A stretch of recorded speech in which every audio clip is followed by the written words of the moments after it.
Pour chaque famille éplorée et 1 million de francs CFA pour chaque blessé, selon le Premier ministre Amadou Ba. Hausse des prix des minibus Tata Aftu maintient les tarifs lors d'une réunion avec le Conseil exécutif des transports urbains durables. Une embarcation de 91 passagers à destination de l'Espagne échoue sur l'île de Boa Vista. Cependant, Boubacar Seye, président de l'Horizon sans frontières, hausse le ton sur la visite de Marine Le Pen au Sénégal. Les détails dans ce journal. L'actualité hors de nos frontières et celle sportive boucleront ce bloc d'informations.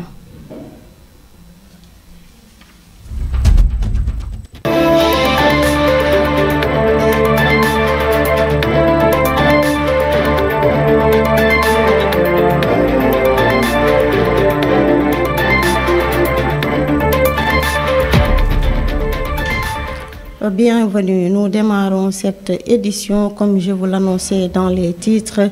L'argent ne pourra pas faire revenir les disparus, mais participera néanmoins à la préparation de funérailles suite au drame survenu près de Sakal qui s'est abattu encore sur la population sénégalaise après celui de Sikilo la semaine dernière. C'est le Premier ministre Amadou Ba qui annonce un soutien du gouvernement à travers une enveloppe de 2 millions de francs pour chaque famille de personnes ayant perdu la vie dans cet accident. Les blessés aussi bénéficieront de toute l'assistance nécessaire. Chacune de leurs familles aura aussi de la part du ministère de la Solidarité un appui financier d'1 million de francs. Le Premier ministre rassure quant à la disponibilité du ministère de la Santé pour un traitement complet à tous les blessés. Je vous le disais dans les titres, après les fausses informations sur les hausses des prix des minibus de type Tata, l'association de financement des transports urbains de Dakar AFTU, regroupant le GIE propriétaire des véhicules, s'est réunie avec le Conseil exécutif des transports urbains durables CETUD. Plusieurs décisions en sont ressorties.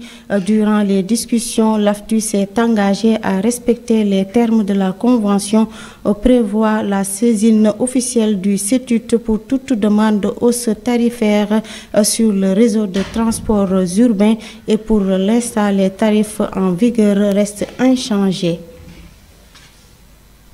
90 migrants sénégalais irréguliers qui ont quitté la Gambie à destination de l'Espagne se sont échoués le samedi dernier à Boa Vista, une île située à l'est du Cap-Vert. Selon le communiqué recueilli auprès des médias locaux, ils ont été soumis par la police capverdienne. Parmi ces migrants, 56 venaient du Sénégal, 26 de Gambie, 5 de Guinée-Bissau, 1 de Sierra Leone, 1 de Guinée-Conakry et 1 du Mali. Au moins 15 d'entre eux sont des mineurs de 14 à 17 ans. Et il n'y avait que 3 femmes plutôt, de même que 81 personnes reçoivent des soins médicaux.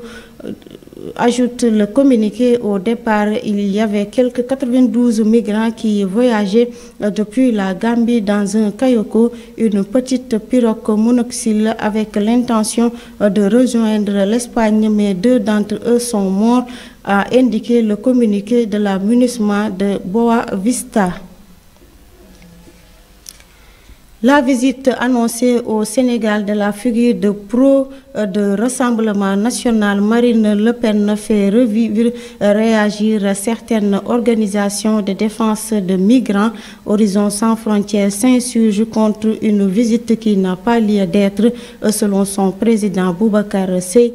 Dans un communiqué de presse, Horizon sans frontières relaie le cri du cœur de la diaspora africaine destiné aux autorités sénégalaises. Merci de ne pas honorer cette visite d'une femme raciste, leader de l'extrême droite, lance l'organisation.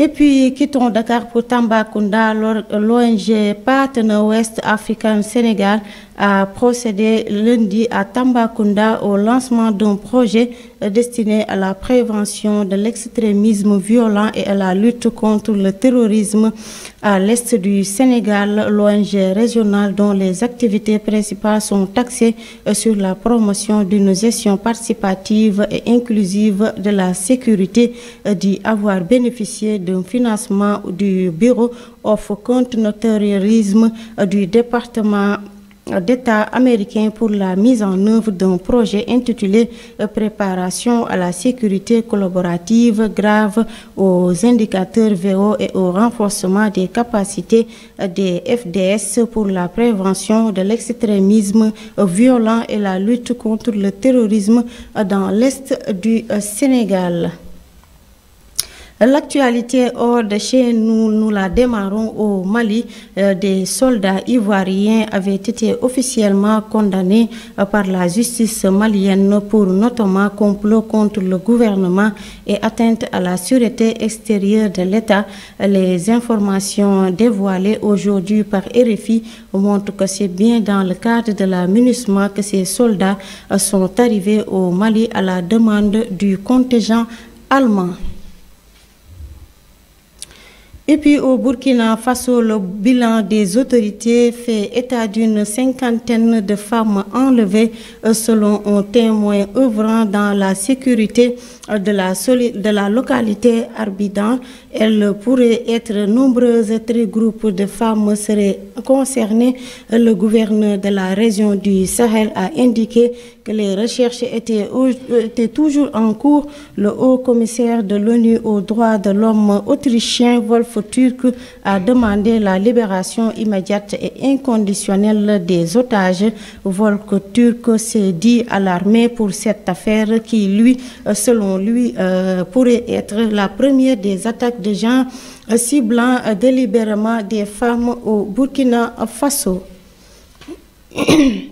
Excusez-moi. Enfin, en Somalie, les islamistes radicaux Shebab ont revendiqué une attaque contre un camp militaire ce mardi, rapporte l'AFP.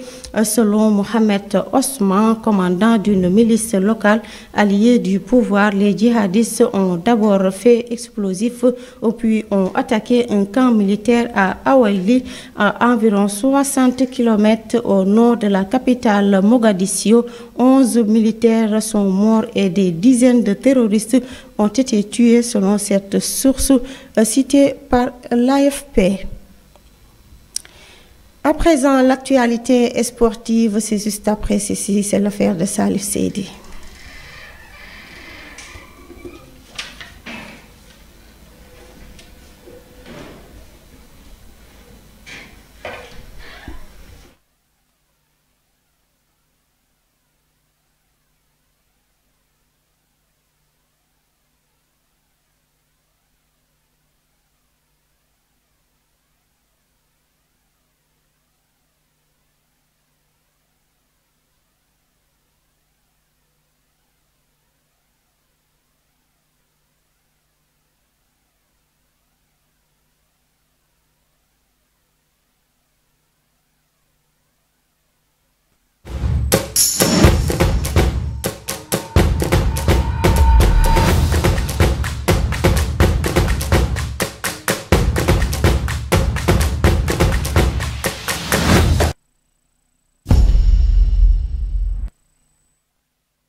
Bonjour, Madame Passon. Qu'est-ce qui fait l'actualité des sportifs aujourd'hui? L'actualité sportive, nous commençons pour la Coupe d'Afrique des Nations, communément appelée le sang.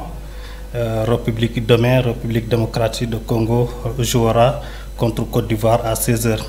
Le Sénégal, Ouganda à 19h. Nous allons lutter sénégalais.